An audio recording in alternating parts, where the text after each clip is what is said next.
In the year 1875, the rugged northeast corner of India called Assam was still virtually unreachable to outsiders. Yet for centuries, neighboring kingdoms attempted to conquer its warring tribes. Just to the west, India, colonized by the British, threatened the remote northeast.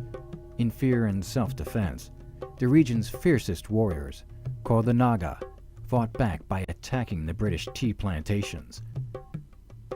Their enemies had much to fear from the Naga, many of whom were headhunters. The bravest warriors displayed many skulls to their merit. Human heads were considered by many Naga to contain the soul and were also associated with fertility. It was into this land of warfare that American Baptist missionary, the Reverend E.W. Clark, arrived in 1876. While the ancient religions of Hinduism and Buddhism prevailed in the surrounding region, each Naga tribe had its own unique religious belief. Many were animists, believing that human life is governed by supernatural beings or souls. I am missionary Taku Long Kumar, born and raised in Nagaland, and whose family were early Naga Christians, remembers what it was like growing up there. He worshipped all the big trees and big rocks and all those, and sacrificed eggs, chickens, and dog, and all those. That's the life of the people, and he were always afraid of the spirit. To these spirit worshippers, there was not one god, but many gods. Not one ultimate authority, but many who wielded power through magic and witchcraft. Instead of faith in an all-loving God, fear of invisible forces and senseless suffering reigned.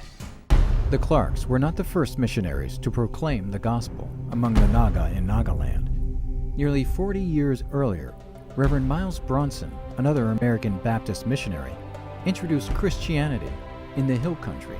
He talked about the gospel and prepared a spelling book and a catechism in the Naga language.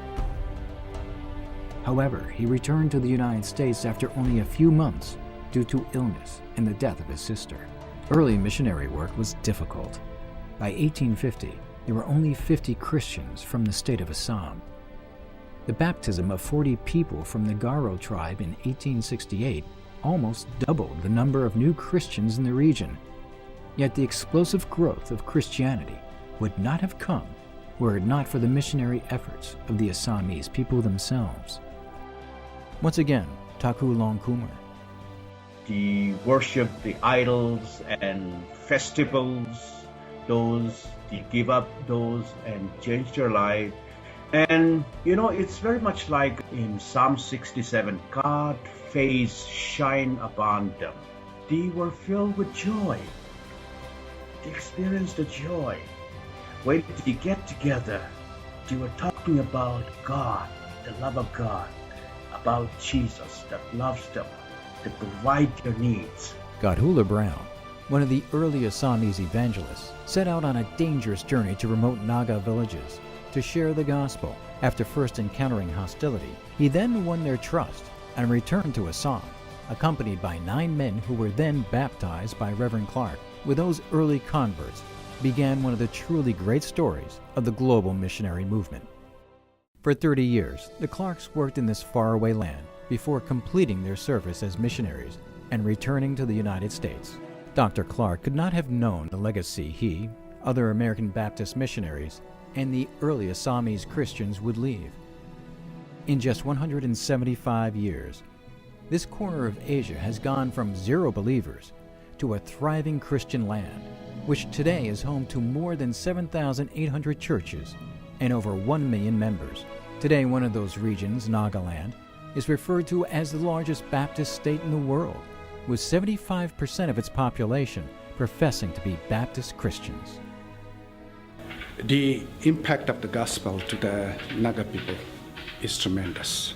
The gospel has emancipated them towards a new worldview where the world is a possibility with challenges and hopes.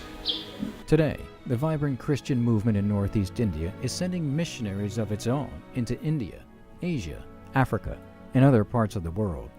The leaders of the Council of Baptist Churches in Northeast India expresses gratitude for the commitment of American Baptists 176 years ago and for our ongoing support today.